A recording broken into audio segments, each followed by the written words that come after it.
ஆறாம் வகுப்பு தமிழ் இயல் 1ல் அடுத்து வர மிக முக்கியமான உரைநடை பகுதி வளர்தமிழ். இதில் இருந்து தமிழின் சிறப்பு பெயர்கள், தொன்மை மற்றும் டிஆர்பி தேர்வில் அடிக்கடி கேட்குற முக்கியமான தமிழ் எண்கள் பற்றி கேள்வி வரும். வணக்கம் நண்பர்களே, நம்ம டிஆர்பி தமிழ் கிளாஸில் இன்றைக்கி நம்ம பார்க்க போகிறது 6ஆம் வகுப்பு இயல் 1ல் இருக்கிற மிக முக்கியமான உரைநடை பகுதியான வளர்தமிழ். நம்ம தமிழ் மொழி எப்படி மூத்த மொழி, எதனால் அதை எளிய மொழி, சீர்மை மொழின்னு சொல்கிறாங்க, அப்புறம் எக்ஸாமில் கட்டாயம் கேட்குற தமிழ் எண்களை எப்படி ஷார்ட்கட்டோட ஞாபகம் வச்சுக்கிறதுன்னு இந்த வீடியோவில் பார்க்க போகிறோம். வாங்க கிளாஸ்க்குள்ளே போகலாம். நண்பர்களே, இந்த பாடத்தில் இருந்து டிஆர்பிக்கு கேட்குற முக்கியமான பாயிண்ட்ஸு இதோ. மூத்த மொழி. யாமறிந்த மொழிகளிலே தமிழ் மொழி போல் இனிதாவது எங்கும் காணோம் என்று பாடியவர் பாரதியார். அதேபோல் என்று பிறந்தவள் என்று உணராத இயல்பினலாம் எங்கள் பாரத தாயின்னு தமிழின் தொன்மையை பாரதியார் சொல்லியிருக்கார். எளிய மொழி. தமிழ் எழுத்துக்கள் பெரும்பாலும் வலஞ்சுழி எழுத்துக்களாகவே உள்ளன. உதாரணம் அ, ஏ, ஔ, த, ஞ. இடஞ்சுழி எழுத்துக்கள் மிக குறைவு. உதாரணம் ட, ய, ழ. முதல் இலக்கிய சான்றுகள்.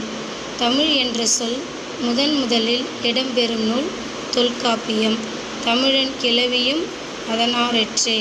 தமிழ்நாடு என்ற சொல் முதலில் இடம்பெறும் நூல் சிலப்பதிகாரம், வஞ்சிக்காண்டம். இமிழ்கடல் வேலியை தமிழ்நாடு ஆக்கிய. இது எக்ஸாம் பாயிண்ட்டு, குறிச்சிக்கோங்க. தமிழ் எண்கள் ஷார்ட்கட்டு டிஆர்பிக்கு ரொம்ப முக்கியம். இப்போ எக்ஸாமில் 1லேருந்து 10 வரைக்கும் இருக்கிற தமிழ் எண்களை கொடுத்து கேட்பாங்க. அதை ஞாபகம் வச்சுக்க ஒரு சூப்பர் ஷார்ட்கட். கடுகு உளுந்து நினச்சி சமைச்சு ருசிச்சு சாப்பிட என்னை அம்மா கூப்பிட்டாங்க.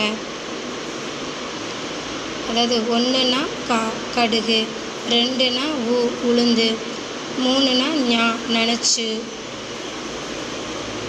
4 சமைச்சு, 5 ருசிச்சு, 6 சாப்பிட, 7 என்னை, 8 அம்மா, 9 கூப்பிட்டாங்க, 10 0. இந்த ஒரு வரியை ஞாபகம் வச்சுக்கிட்டா தமிழ் எண்கள்லேருந்து கேட்குற கேள்விகளுக்கு ஈஸியாக மார்க் வாங்கிடலாம். இன்றைக்கி கிளாஸில் வளர்தமிழ் பற்றி தெளிவாக பார்த்தோம். உங்களுக்கான கேள்வி, யாமறிந்த மொழிகளிலே தமிழ் மொழி போல் இனிதாவது எங்கும் காணோம் என்று பாடியவர் யார்? தெரிஞ்சவங்க உடனே கமெண்ட் பண்ணுங்கள். நம்ம சேனலை மறக்காமல் சப்ஸ்கிரைப் பண்ணுங்கள். அடுத்த கிளாஸில் சந்திக்கலாம். 6ஆம் வகுப்பு தமிழ் இயல் 1லிருந்து வர மிக முக்கியமான இலக்கண பகுதி தமிழ் எழுத்துக்களின் வகை தொகு. டிஆர்பி தேர்வில் பேசி இலக்கணத்தில் இருந்து கண்டிப்பாக கேள்வி வரலாம்.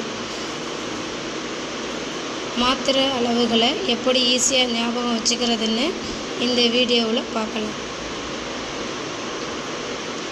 வணக்கம் நண்பர்களே, நம்ம டிஆர்பி கிளாஸில் இன்றைக்கி நம்ம பார்க்க போகிறது 6ஆம் வகுப்பு இயல் 1ல் இருக்கிற மிக முக்கியமான இலக்கண பகுதியான தமிழ் எழுத்துக்களின் வகை தொகை. தமிழ் இலக்கணம் எத்தனை வகைப்படும்? எழுத்துக்கள் என்னென்ன? முக்கியமாக எக்ஸாமில் அடிக்கடி கேட்குற மாத்திரை அளவுகளை எப்படி ஈஸியாக ஞாபகம் வச்சுக்கிறதுன்னு இந்த வீடியோவில் பார்த்துக்கிறோம். வாங்க கிளாஸ்க்குள்ளே போகலாம். நண்பர்களே, முதல்ல தமிழ் மொழியின் இலக்கண வகைகள் எத்தனைன்னு பார்த்தா மொத்தம் 5 வகைப்படும். அது என்னென்ன? எழுத்து இலக்கணம், சொல்லிலக்கணம், பொருள் இலக்கணம், யாப்பு இலக்கணம், அணி இலக்கணம். டிஆர்பியில் தமிழ் இலக்கண வகைகள் எத்தனை அப்படின்னு ரொம்ப சிம்பிளாக கூட கேள்வி கேட்க வாய்ப்பு இருக்குது. ஸோ 5ன்னு ஞாபகம் வச்சுக்கோங்க. மாத்திரை அளவுகளை பார்ப்போம். அடுத்த எக்ஸாமில் கட்டாயம் கேட்குற பகுதி மாத்திரை அளவு. மாத்திரைனா நாம் கண்ணிமைக்கும் நேரமோ அல்லது கை நொடிக்கும் நேரமோ தான். குறில் எழுத்து அ, இ, உ, ஏ, ஓ ஒலிக்கக்கூடிய கால அளவு எல்லாமே ஒரு மாத்திரை. நெடில் எழுத்து ஆ, இ, உ, ஏ, ஐ, ஓ, ஔ ஒலிக்கக்கூடிய கால அளவு 2 மாத்திரை. மெய் எழுத்துக்கள் புள்ளி வச்ச எழுத்து அதாவது இக்கு, இன்னு, இச்சு. ஒலிக்கும் கால அளவு எல்லாமே அரை மாத்திரை. ஆயுத எழுத்துக்கு பார்த்திங்கன்னா அக்குன்னு சொல்லுவோம். அது ஒலிக்கும் கால அளவு அரை மாத்திரை. டிஆர்பியில் நம்ம எப்படி ஷார்ட்கட்டில் ஞாபகம் வச்சுன்னு பாருங்கள். எக்ஸாமில் கபிலர் என்ற சொல்லின் மாத்திரை அளவு என்னன்னு கேட்பாங்க. கானா 1, பீனா 1, லா 1, இரு மெய்யெழுத்துங்கிறதால அரை மாத்திரை. இப்போ கா, பி, லா இது எல்லாமே பார்த்திங்கன்னா உயிர்மெய் எழுத்து குறியில் வருது. அதனால் 3 மாத்திரை மொத்தமாக. இப்படி கூட்ட தெரிஞ்சால் 1 மார்க்கு நமக்கு கன்ஃபார்மு. இன்றைக்கி கிளாஸில் தமிழ் எழுத்துக்களின் வகை தொகை பற்றி தெளிவாக பார்த்தோம். இதோட 6ஆம் வகுப்பு இயல் 1 முழுமையாக முடியுது.